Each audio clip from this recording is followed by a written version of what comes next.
Restos de supuestos seres no humanos disecados que tendrían entre 700 y 1800 años fueron expuestos esta semana en el Congreso de México tras ser recuperados de Perú en 2017. Esto generó diversas reacciones ya que lo acusan de ser falsos. Bueno, para hablar sobre este tema ya estamos con César Fuentes, astrónomo del Centro de Excelencia y Astrofísica y Tecnologías de la Universidad de Chile, a quien saludamos. Hola César, buenas tardes. Hola Juan Carlos, buenas tardes ya. Sí, recién pasamos al mediodía. Cuéntanos un poquitito este descubrimiento y danos el contexto de lo que pasó para poder entender. Lo que yo entiendo de la noticia es que un caballero se presentó frente al Congreso mexicano explicando que habían estos cuerpos, entre comillas, estos objetos que él tenía clara varias aspectos científicos o datos sobre estos cuerpos y que darían cuenta que no eran humanos, etcétera. Eh, lo cual es complicado porque cuando no es parte del mecanismo científico que existe, que no será perfecto, pero en el cual yo puedo decir cualquier cosa con respecto a datos y abro mi descubrimiento para que el resto de la comunidad pueda ir y mirar y, y decirme que estoy equivocado o, por el contrario, encontrar más evidencia para poner más luz en el fondo sobre el problema, que sería estos cuerpos muy importantes, al parecer. eh, Eso se hace difícil y no pasa de ser más que un caballero que cuenta una historia con respecto a unos objetos que él tiene en su casa eh, o que tienen algún origen. Entonces es difícil de avanzar en la dirección de la verdad con este tipo de descubrimientos. Así que eso fuese realmente eh, no sé, cuerpos extraterrestres, y puede que lo sean. Evidentemente que el nivel de cuidado y de apertura con respecto, para que el resto pueda venir y mirar y estudiarlo, sería mucho mayor. Pero eso ya entra en el ámbito de la psicología y la sociología con respecto a este tipo de noticias que corresponden a eso, a alguien que hace una aseveración bien impresionante sin ofrecer evidencia igualmente impresionante. Claro, no hay método científico, digamos, y es la presentación de alguien que sostiene tener estos cuerpos, y los muestra, los exhibe, pero no hay una base científica con respecto a eso. Pero más allá, sustrayéndonos de eso, que la noticia puntual nos sirve también de pretexto para hablar sobre los ovnis y para preguntarte y para informarnos si ya en el 2023 todavía es pertinente la discusión de si existen o no los extraterrestres desde el punto científico. ¿Qué es lo que se sabe? ¿Qué es lo que está escrito ya con método científico de esta investigación? Porque hemos visto informes de la NASA, la otra vez veíamos una imagen aquí en Valparaíso, la Armada también, bueno, las armadas de distintos lugares en algún momento se han pronunciado. Ampliemos un poquitito la conversación para que conversemos de este tema tan importante.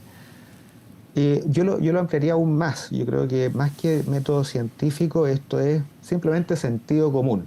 Y va un poco con la noticia anterior. En el fondo, cuando yo te cuento una historia, y por ejemplo te cuento que en realidad, no sé, se te cayó una billetera a alguien más y que tenemos tanta plata, un poco como el cuento del tío, puede ser cierto eso, o que te llegue un correo de un príncipe de algún lugar lejano y que te quiere transferir dinero, eso puede ser cierto, existe la posibilidad. Lo más probable es que si no me presentan evidencia que sea un poco más concreta, bien probable que sea un engaño o que no sea lo que aparentemente es. Con respecto a la pertinencia de investigar este tipo de cosas, es la pertinencia de aplicar el sentido común y la discusión de estos extraterrestres que se dan en el contexto de algo bien particular, que es un poco como las películas. Tiene que ver con una necesidad, creo yo, de que si hay vida extraterrestre sea una evidencia totalmente irrefutable, sea algo que sea imposible de decir que en realidad no es vida. Un poco como, no sé, la película Día de la Independencia. Si aparecen unas naves y nos empiezan a atacar, la discusión sobre si existen o no existen los extraterrestres es ridícula. Evidentemente que existen en ese caso. Y la verdad es que, respondiendo a tu segunda pregunta, con respecto a lo que sabemos de la vida en el universo, la evidencia para la vida va a ser bastante más fome, va a ser bastante más de a poco, va a ser bastante más interesante también. Vamos a ir aprendiendo de a poco que pueden haber moléculas que pueden ser precursoras de la vida, que es donde estamos ahora. Hemos encontrado, incluso eso ha sido bien difícil de mantener, por ejemplo, algunas, no más, fosfina creo que era la molécula un grupo pretendió o informó que lo habían encontrado en las nubes de Venus y que es una molécula que hasta donde sabemos es necesario algún mecanismo orgánico para poder producirla. Eso finalmente se cayó, pero en ese nivel estamos ahora con respecto a evidencia de vida en el sistema solar. Eh, y la estamos buscando activamente en Marte, en asteroides, en otros sistemas solares donde uno puede encontrar moléculas que pudieran ser asociadas a vida. Si se llega a encontrar fosfina o alguna otra molécula que uno no tiene por dónde, hasta donde sabemos que se necesite, que necesitamos algún organismo vivo, igual va a ser evidencia bien pobre de que haya vida. De ahí a saltar a que hay eh, no sé, organismos unicelulares, etcétera, es un salto bien grande. Uno va a necesitar aún más evidencia.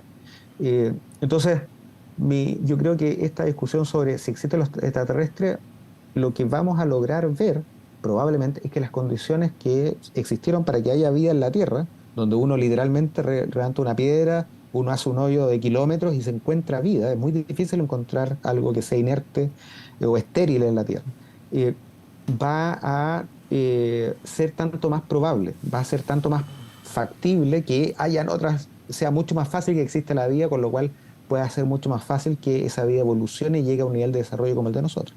Claro, lo que pasa es que las películas o la ciencia ficción ha hecho una caricatura, ¿cierto?, de lo extraterrestre y como que estamos permanentemente esperando que baje la nave nodriza y quede la Pero yo escoba, digamos. creo, o sea, pero yo creo que en el fondo es esa, no sé si yo caigo en lo mismo también, es un poco de flojera mental, en el fondo de que hay una evidencia tan clara, tan contundente que es imposible el lugar a la duda. Y eso ahí sí entra un poco el método científico en el cual uno tiene que abrazar la duda. Y donde uno dice, esto es así, uno pueda decir, esto es así hasta donde esta evidencia me permite decirlo. Y después cuando la evidencia cambia, uno tenga la capacidad de cambiar las conclusiones. Y eso como ejercicio es bien importante. Los niños lo hacen todo el tiempo y como ejercicio es muy importante, no solamente en ciencia, no solamente en esto de los extraterrestres, los objetos aéreos no identificados, fenómenos aéreos no identificados, sino que también con cualquier área del quehacer humano, andar con la duda por delante. Claro, los astrónomos también le ponen atención a eso, a estos avistamientos que de repente son captados por cámara, a estos cuerpos que se mueven a una velocidad impresionante. ¿Para ustedes también es materia de estudio? Sí, sí, es muy importante. De hecho, eso va un poco a la base de otra noticia, que es esto de la NASA, que juntó un panel de expertos, se juntaron por casi un año y hicieron recomendaciones, y ahora la NASA se va a poner a estudiar estos. Si usted encuentra algo que parece un ovni, eso, si es que alguien no lo puede explicar localmente, puede terminar, ¿no es cierto?, en la NASA, que lo puedan analizar. Y la idea es al final una de las conclusiones más obvias es que la calidad de los datos tiene que ser mejor. Entonces, uno pretendería que hubiesen más cámaras, más evidencia, más algo que pareciese que pudiese demostrar. Nosotros queremos demostrar que eso es como es, ya sea un fenómeno atmosférico o si es una nave espacial que anda súper rápido también. Y con respecto a que sean objetos que se mueven muy rápido, por ejemplo, con las imágenes bien buenas que están mostrando ahí, que son algunas de ellas de F-16 o algún otro Raptor, no sé, alguno de estos aviones de estadounidenses, y casi siempre tienen que ver con fenómenos que son mucho más cercanos y que dan la impresión que son muy lejanos y que se mueven muy rápido. Eh, entonces, y para los astrónomos en particular, nos interesa mucho lo que aparece en el cielo porque nos embarra las observaciones. Hay unos objetos identificados que lamentablemente están cubriendo la Tierra cada vez más de manera más densa, que son estos satélites que entregan Internet en lugares remotos, por ejemplo, y que por su número afectan las observaciones. Y- pero que evidentemente no es lo que estamos hablando de aquellos objetos que no conocemos su origen y que el llamarlo incluso objetos es un salto de fe. No sabemos siquiera si son objetos. Y que es un problema con esto de hablar de los ovnis de manera genérica, porque uno mete en un saco cosas que son absolutamente, muchas de ellas disímiles. Sí, estaba viendo, bueno, me había quedado un poco pegado viendo las imágenes de este periodista mexicano que da a conocer estos cuerpos, ¿cierto? Que hipotéticamente habrían estado por miles de años en algún lugar y traídos desde Perú. Y claro, es como bien, no sé si catalogarlo de paradojal, pero se parece mucho a ET, por ejemplo. Es como que Eh, usted, el punto científico, como que ven ahí que hay algo que no encaja. no, por supuesto. Y ahí es donde uno tratar de discutir esto así en esos términos, por ejemplo, la forma que tiene, eh, puede ser un poco contraproducente porque en el sentido de que eh, la historia que a uno le pueden presentar puede ser bastante eh, tener mucho sentido. Y casi siempre estas historias tienen mucho sentido y explican muchas cosas. Con eso que, por ejemplo, se parece a ET, y tienes toda la razón, no me había fijado también, un poco de Alien tiene que ver con una imagen humanoide que está muy afectada por la cultura y por el arte. Me recuerda harto a Geiger como Alien, me recuerda muchas de esas películas que se han nutrido de también la cultura popular. Entonces dice bastante más de nosotros y que estos sean tan antiguos también es bien interesante desde el punto de vista sociológico, que eso sea evidencia que no hemos sido visitados todo el rato por estos objetos, estas seres, por ponerle un nombre, que tienen las mismas características, tiene más que ver, o sea, una pregunta bien interesante desde el punto de vista psicológico. Sí. Quizás tiene que ver un poco con algo de la mente humana, no sé.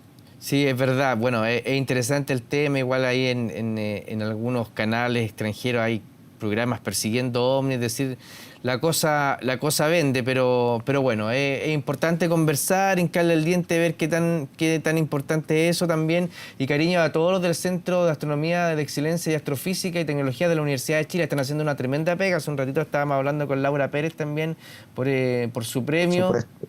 Por su premio, así Sí, que están haciendo algo muy interesante ahí ustedes también, así que felicitaciones. muchas gracias y de nuevo felicitaciones a Laura y con todo el trabajo que se está haciendo ahí precisamente en encontrar cómo surgen estas cosas que tampoco sabemos muy bien cómo surgen los planetas.